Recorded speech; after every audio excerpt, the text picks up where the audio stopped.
জেলা সিনিয়র জেলা জজ ওনাদের কাছ থেকে আমরা রায় পাই। রায় পাওয়ার পরে ডিপার্টমেন্টে রায়টাকে গ্রহণ করে না, রায় করে প্রত্যাখ্যান করে তারা আপিল ডিভিশনে যায়, প্রশাসনিক ট্রাইব্যুনালের আপিল ডিভিশনে যায়। ওখান থেকেও রায় পাওয়ার পরে তারপরে পুলিশ ডিপার্টমেন্ট সুপ্রিম কোর্টে যায়। সুপ্রিম কোর্ট থেকে রায় পাওয়ার পরে আমাদের চাকরি পাওয়ার সম্ভাবনা আসে আর কি। টোটাল প্রক্রিয়াটা 13 থেকে 14 বছর সময় লাগে।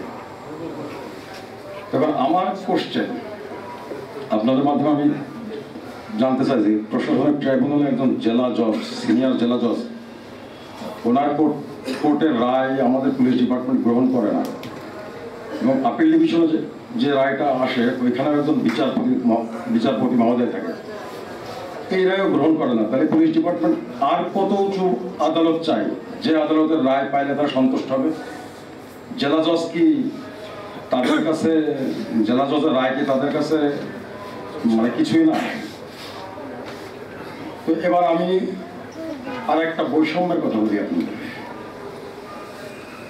আমরা আমাদের বর্তমান যে ডিএমপি কমিশনার স্যার আছেন, স্যার যে রায়ের এগেনস্টে চাকরি পাইছে এটা প্রশাসনিক ট্রাইব্যুনালের রায়ের এগেনস্টে উনি চাকরি পাইছে। শুধু উনি না, আরো অনেকজন আছে, যেমন আব্দুল্লাহ মামুন স্যার, জনাব মোহাম্মদ আলী ফকির স্যার, ইনারা সবাই প্রশাসনিক ট্রাইব্যুনালের রায়ের এগেনস্টে চাকরি পাইছে। যে রায়টা আমি বিগত 4 বছর আগে পাইছি, কিন্তু আমি পাইনি, আমাকে আসতে দেওয়া হচ্ছে না, ওনাদের আসতে দেওয়া হচ্ছে। তাহলে আমার প্রশ্ন যে আমাদের ছোট অফিসারদের জন্য কি বড় আদালত লাগবে, আর বড় অফিসারদের কি ছোট আদালত যথেষ্ট? এটা স্পষ্ট বৈষম্য। আমি আপনাদের মাধ্যমে আমাদের মহামান্য প্রধান বিচারপতি মহোদয়ের কাছে আমি ওনার দৃষ্টি আকর্ষণ করব যে আমার পুলিশ ডিপার্টমেন্ট কেন জেলা জজের রায়কে গ্রহণ করে না। আমি ডিপার্টমেন্ট থেকে আমাকে যখন বের করে দেয় জেলা জজ অর্থাৎ প্রশাসনিক ট্রাইব্যুনালের জজ সাহেব আমার রায় লিখছে আমার শাস্তি দেওয়া কর্তৃপক্ষ আমার শাস্তি দেওয়ার উপযুক্ত নয়। যেহেতু আমার শাস্তি দেওয়ার উপযুক্ত নয়, তাই আমাকে বেতন ভাতা সহ ডিপার্টমেন্টে যোগদান করার নির্দেশ দিয়েছে। তারা এই যোগদানের নির্দেশের এগেনস্টে আপিল করে।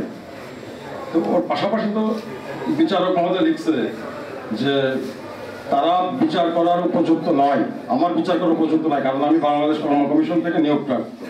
আমাকে চাকরিচ্যুত করতে হলে বাংলাদেশ কর্ম কমিশনের মতামত দিতে হয়, তারা সেটা নেয়নি। তবে এই যে তারা উপযুক্ত নয়, এইটার এগেনস্টে তারা তো কখনো চ্যালেঞ্জ করে না, এবং ডিপার্টমেন্ট থেকে চাকরিচ্যুত করার পরে 100-র ভিতরে 95% প্রশাসনিক ট্রাইব্যুনালে আমরা আমাদের পক্ষে রায় পাই। তো যে বিচারিক প্রক্রিয়ায় 100-টার ভিতরে 95টাই ভুল প্রমাণিত হয়, সেই বিচারিক প্রক্রিয়াটা কেন চেঞ্জ করে না? আমাদেরকে কেন হয়রানি করা হয়? আমাদের 13 বছর 14 বছর ধরে যখন আমাদেরকে কোর্টে ঘুরতে হয়, তারপরে আমরা তাও আসতে পারি না।